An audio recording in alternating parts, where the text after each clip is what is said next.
bisa kita pergunakan dalam rangka menambah amalia ketaatan kepada Allah Subhanahu wa taala. Sebelum memulai daripada materi pembahasan pada video kali ini, saya berpesan wasiat kepada saya pribadi dan kepada teman-teman yang beriman dimanapun berada agar senantiasa meningkatkan ketakwaan kepada Allah Subhanahu wa taala, berusaha menjaga dan melakukan segala yang telah diperintahkan, terutama yang difardukan pada kita sebagai orang muslim, bagi hambanya, dan berusaha menjauhi dan juga berusaha menolak setiap kemaksiatan ataupun sesuatu yang bisa mendatangkan kemaksiatan itu sendiri menjadi sebabnya, agar kita hindari, agar kita senantiasa selamat dunia dan akhirat. Dan kita juga bersama-sama tidak lupa senantiasa mengingat perjuangan Rasulullah SAW, dan tidak lupa dengan mengucapkan kalimat Allahumma shalli ala sayyidina Muhammad wa ala alihi wa barik wa sallim ajmain. Teman-teman, ada redaksi yang masuk ke dalam WA kami ya, WhatsApp kami, bertanya tentang zikir yang dibaca setelah sholat. Ini melengkapi pembahasan video sebelumnya. Mudah-mudahan bagi yang bertanya ini nanti menyimak tayangan kami di channel YouTube pribadi kami yang melengkapi pembahasan tentang sifat sholat Nabi. Nah, jadi yang bertanya nanti si Fulan bisa melihat dari awal sejarah sholat, singkat tentang sholat, sampai pembukaan dari sholat ya, takbiratul ihram sampai kepada salam. Dan memang dalam penjelasan sifat sholat Nabi tersebut di dalam playlist tayangan video yang tercantum dalam link dalam channel kami, maksudnya di channel YouTube itu belum tercantum doa yang dibaca setelah sholat atau zikir ya. Zikir atau doa yang dibaca setelah sholat diantaranya ya, ini belum, mungkin tidak bisa disebutkan semuanya, tapi setidaknya diantara yang pokok-pokok atau yang sering kita baca, yang mungkin sering kita dengar, cuman ini akan lebih menguatkan lagi dari sisi misalnya sumber atau dalilnya sudah validasi ya, sudah terbaca gitu. Yang pertama, doa yang dibaca ataupun zikir yang dibaca ketika setelah kita mengucapkan salam dalam sholat, itu setelah selesai sholat, itu patut diketahui ya, maaf sebelumnya, patut diketahui, patut dipahami bahwasanya zikir setelah sholat ataupun doa setelah sholat ini sudah terpisah ya, terpisah dari sholat itu sendiri. Jadi nanti ada beberapa kalimat mungkin yang redaksinya sedikit berbeda, kita harus berlapang dada untuk menerimanya. Jangan buru-buru menghukumi hal tersebut dengan perkara misalnya doa ini tidak pernah dicontohkan Rasulullah SAW.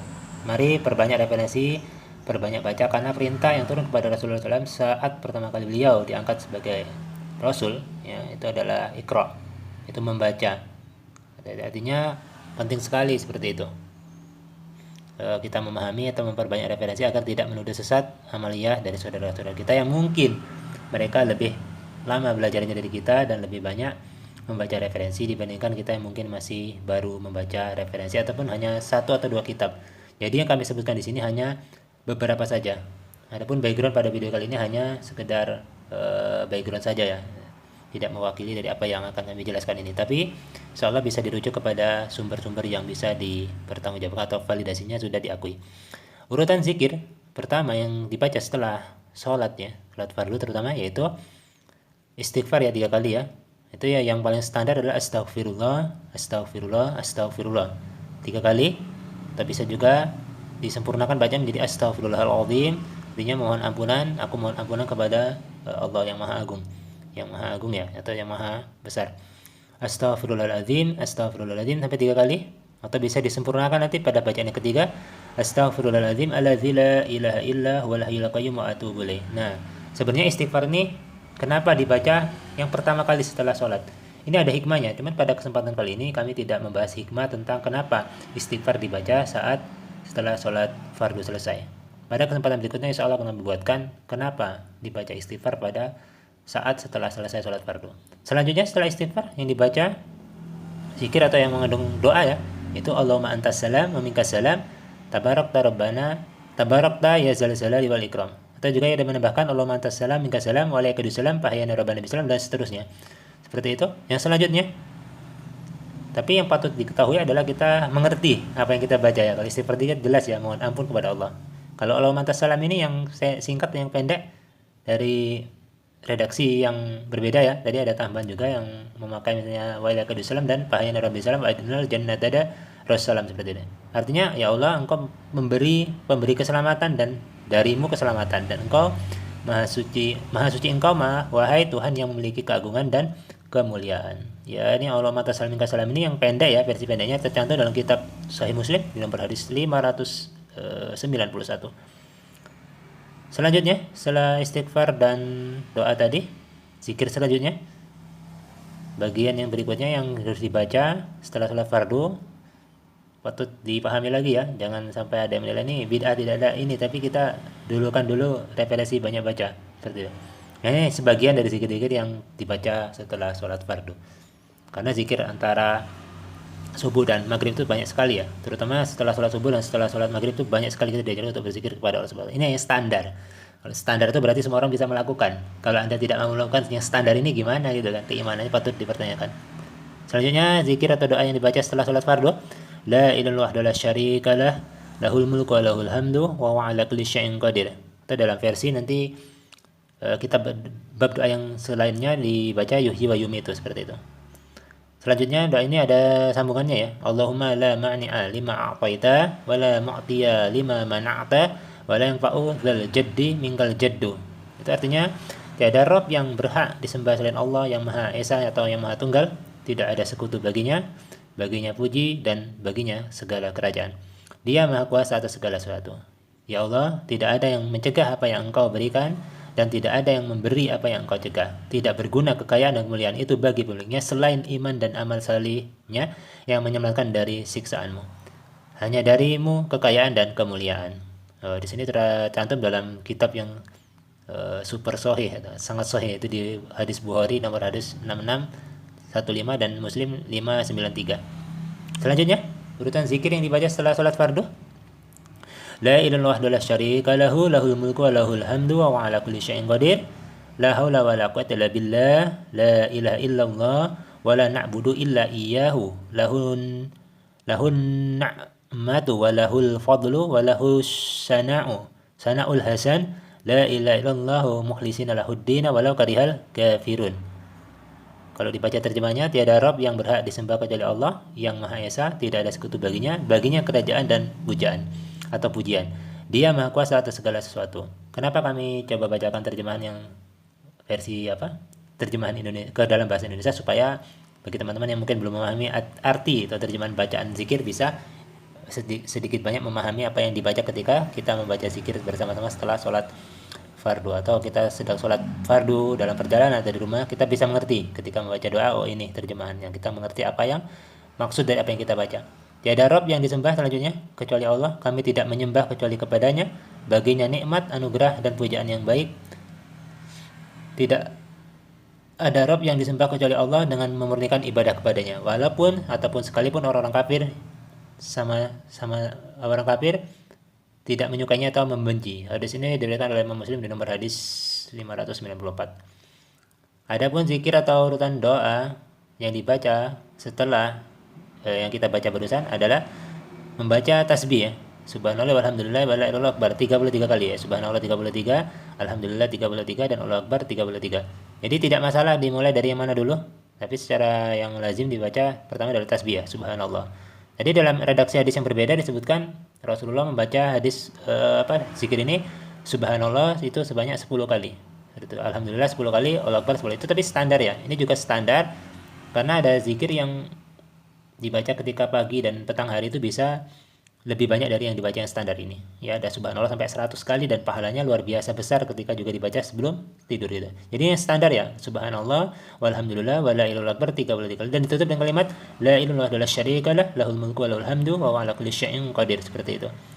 Ya, terjemahnya kurang lebih Maha Suci Allah, yang segala puji bagi Allah, dan Allah Maha Besar.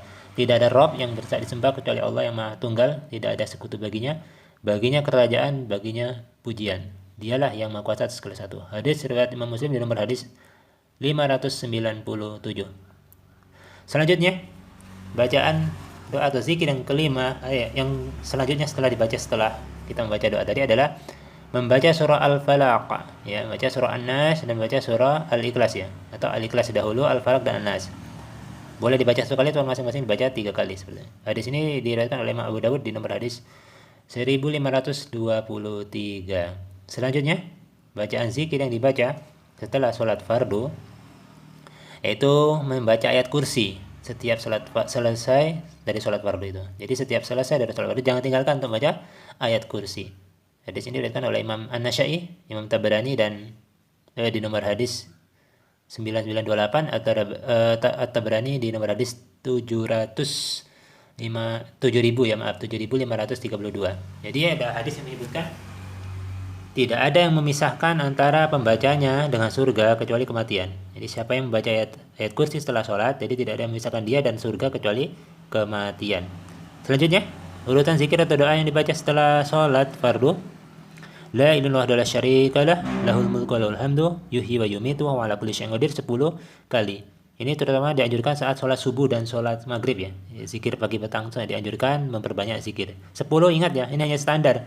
Dalam hadis yang berbeda, dalam riwayat yang berbeda disebutkan ketika membaca 10 kali maka seperti membebaskan budak dari Bani Ismail pahalanya. Jadi kalau dibaca 100 kali nanti kelipatannya demikian. Dan tidak ada yang dapat mendapatkan kebaikan sebanyak orang yang membaca doa la ilaha illallah syarikalah sampai akhir ini tadi, kecuali orang yang melakukan lebih banyak dari apa yang kita baca. Selanjutnya, urutan tabatan zikir ke-8, selanjutnya dari bacaan yang kita baca setelah zikir yang terakhir tadi, yaitu Allahumma inni as'aluka ilman nafi'an wa rizqan thayyiban wa amalan mutaqabbalan. Ini doa yang sangat dianjurkan, bisa dibaca juga setelah tahiyat akhir ya, sebelum salam, atau dibaca setelah selesai sholat fardu itu sendiri. Apa artinya? Yaitu terjemahnya secara singkat, ya Allah, sesungguhnya aku mohon kepadamu ilmu yang bermanfaat, rezeki yang halal, dan amal yang diterima. Jadi kita berlindung kepada Allah supaya kita diberikan ilmu yang bermanfaat. Ada orang pintar tapi ilmunya tidak bermanfaat, jadi ilmunya tidak bermanfaat baginya dan bagi orang banyak di sekitarnya. Yaitu rezeki yang halal, lagi thayyib, dan amal yang diterima. Jadi tidak setiap orang yang beramal itu diterima oleh Allah Subhanahu wa taala. Jadi kita mohon kepada Allah setelah selesai sholat. Dalam hadis Imam Tirmidzi disebutkan doa yang ma'qbul itu diantaranya adalah yang dibaca ketika setelah sholat fardu. Hadis ini disebutkan, doa yang terakhir tadi disebutkan di riwayat Sunan Ibnu Majah di nomor hadis 762. Ini juga ada kami sebutkan dalam video yang berbeda ya. Itu saja teman-teman yang bisa saya sampaikan pada kesempatan kali ini. Sebagian daripada doa atau zikir yang dibaca setelah sholat. Nanti dalam riwayat Musnad Imam Ahmad juga disebutkan, dianjurkan dibaca setelah sholat subuh itu, yaitu Allahumma ajirna minan nar ya, gitu. Mohon kepada Allah SWT agar tidak atau dihindarkan daripada masuknya kita ke dalam neraka, seperti itu. Itu saja yang bisa disampaikan pada kesempatan ini. Mohon dimaafkan, mohon dimaklumi karena ini aja yang standar zikir yang dibaca setelah sholat fardu. Maka masih banyak tentunya zikir-zikir lain yang bisa kita baca atau doa sesuai dengan kebutuhan kita. Doa tidak dibatasi setelah sholat fardu karena masing-masing pasti akan membawa keinginan yang berbeda setelah sholat fardu. Mari silakan ya, mau ngaminkan imam membaca doa setelah sholat berjamaah itu silakan, atau setelah selesai berdoa bersama-sama imam tidak langsung berdiri, nanti berdoa kembali dengan zikir atau doa yang kita inginkan dikabulkan oleh Allah Subhanahu wa taala. Itu saja. Mohon maaf jika ada kekeliruan, jika ada kebenaran berasal dari Allah dan Rasulnya. Afu minkum. Assalamualaikum warahmatullahi wabarakatuh.